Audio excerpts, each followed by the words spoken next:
Hello. हाँ, आज के इस YouTube वीडियो में हम लोग चर्चा करेंगे कि रामायण के अन्य संस्करण क्या क्या हैं। इससे संबंधित मुझे ट्विटर पे एक थ्रेड मिला था जो कि मैं प्रयोग कर रहा हूँ चर्चा करने के लिए कि रामायण या रामकथा के अन्य संस्करण क्या क्या हैं। कटेलिया नामक किसी महिला ने ये संस्करण यहाँ पे प्रस्तुत किया है और वो दशरथ जटक कथा से ये शायद प्राप्त किया उन्होंने। तो ये बुद्धिस्ट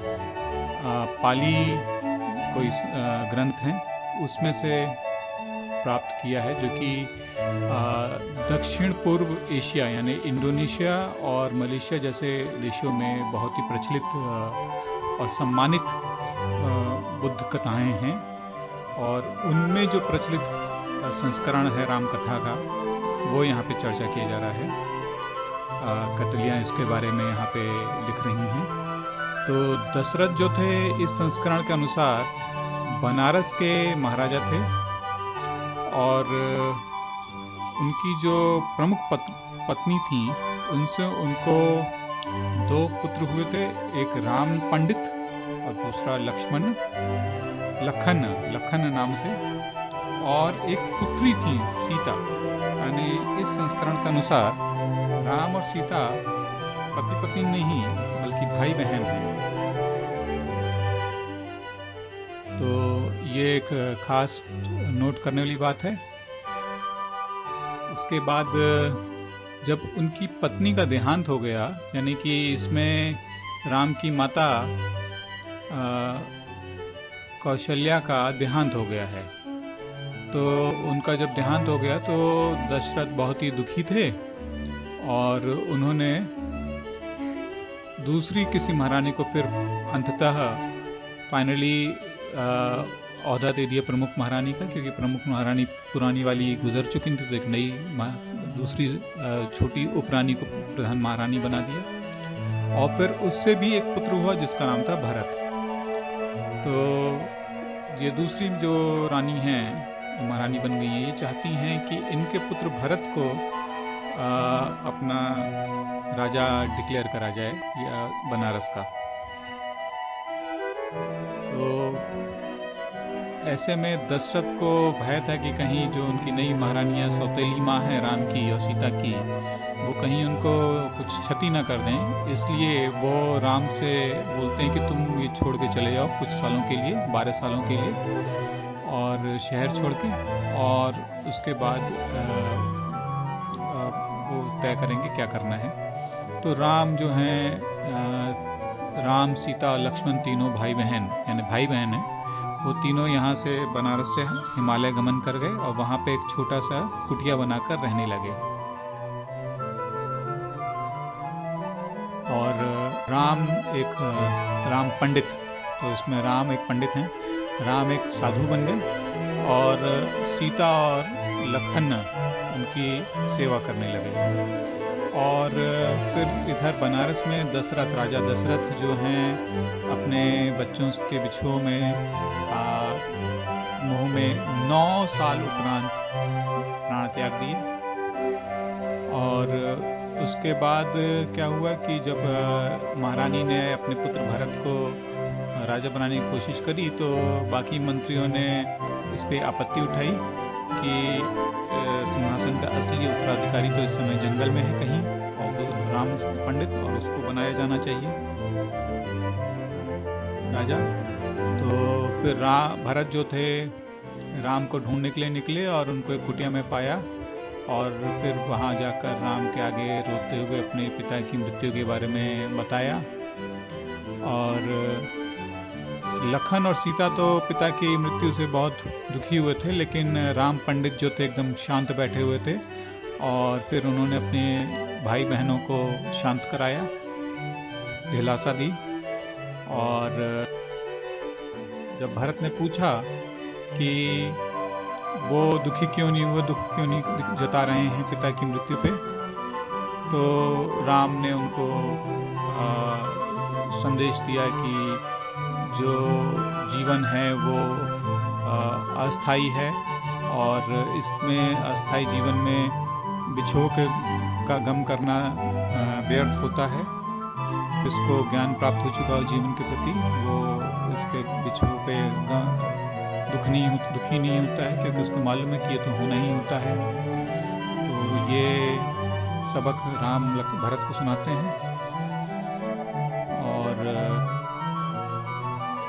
उसके बाद भरत राम को राजा बनाने के लिए पेशकश करते हैं,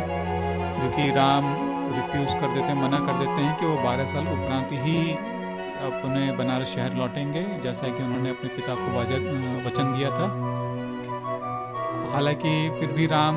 अपनी चरण पादुकाएं भरत को दे देते हैं कि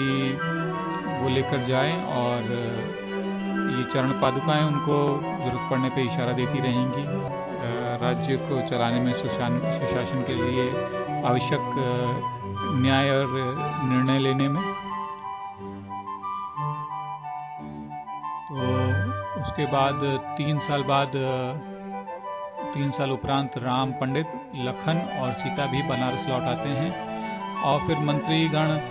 राम को राज्याभिषेक कर देते हैं, और फिर वो और सीता 16,000 साल तक, 16,000 ईयर्स तक वहाँ पर शासन करते हैं, राजपाट करते हैं। तो ये कौटिल्य के यहाँ पे अपने विचार आरंभ होते हैं कि इस प्रकार की मिथक कथाएं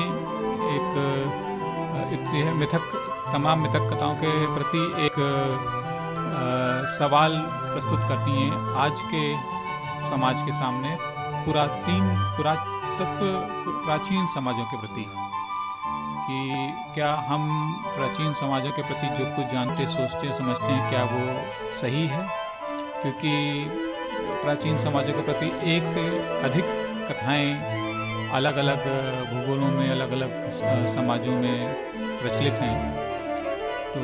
फिर कौन सी सब कथा सही है, कौन सी नहीं, ये कैसे तय किया जा सकता है, कैसे तय होगा? और ऐसे में क्या हमारे जो समझ है, क्या वही सही है कि नहीं, ये भी एक सवाल के घेरे में जाती है। अब ये उदाहरण के लिए यही बुद्ध ग्रंथों में प्रचलित कथा का ही ले लीजिए कि इसमें तो रामायण एक भाई भाई के झगड़े के ऊपर प्रकाश डाल रही है। इसमें रावण या इस तरह का कोई चरित्र तो है ही नहीं, और कोई भूमिका नहीं है उनकी। और ऐसे में क्या सही होगा आज के समाज को कि उन कथाओं को शब्द अब अर्थ निकालने की कोशिश करें, बजाय कि उनका अभिप्राय समझने के और दूसरे अर्थों को समझने के। और फिर एक टिप्पणी और ये भी बनती है कि इस तरह की कथाएं वास्तव में एक सांस्कृतिक सूचक होती हैं, जिनका उद्देश्य शायद समाज के अंदर किसी प्रकार के सांस्कृतिक मूल्य की स्थापना करना या सांस्कृतिक चलन को गढ़ना होता है। तो इस प्रकार से समझें तो पूरे इतिहास काल के दौरान एक ही कथा को कई बार अलग अलग समूह ने अपनी अपनी सुविधा अनुसार, अपने अपने विचारधाराओं के अनुसार लिखते रहे हैं। और संभवतः कारण ये रहा है कि प्रत्येक समूह की अपनी जो विचारधारा रही है उसको समाज में प्रसारित करने के लिए, स्थापित करने के लिए हर एक ने किसी पहले से ही स्थापित कथा के तथ्यों को उठाया है और उसको अपने अनुसार तोड़ मरोड़ कर, उच्चारण को, व्याख्यान को बदल के परिवर्तित करके अपनी विचारधारा को उसमें फिट कर दिया है और फिर उसको समाज में प्रसारित करते चले गए हैं। तो इस प्रकार से जो आज के ज़माने में प्राप्त अवशेष रह जाते हैं उस प्राचीन तथ्यिक कथा के बारे में, रामायण या जो भी हो, वो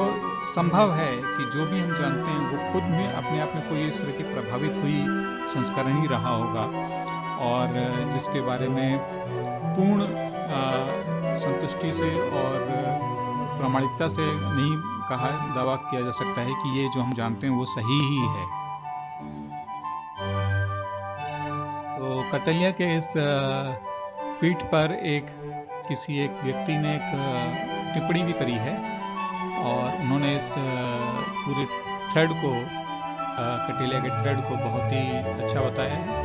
और बता रहे हैं कि उनकी सोच के अनुसार, उनके सोचने के अनुसार शायद ये कथा जो कटेलिया ने लिखी है 300 रामायण नामक किसी निबंध में से उठाए गए, जो कि एक कहानीकार रहे हैं अभी 1970 में जिनकी मृत्यु हुई है, ए.के. रामानुजन, उनके लिखे निबंधों में से शायद प्राप्त करी गई है और जिसको कि दिल्ली यूनिवर्सिटी के सिलेबस में पढ़ाया भी जाता रहा था अभी कुछ सालों पहले तक, जब तक कि एक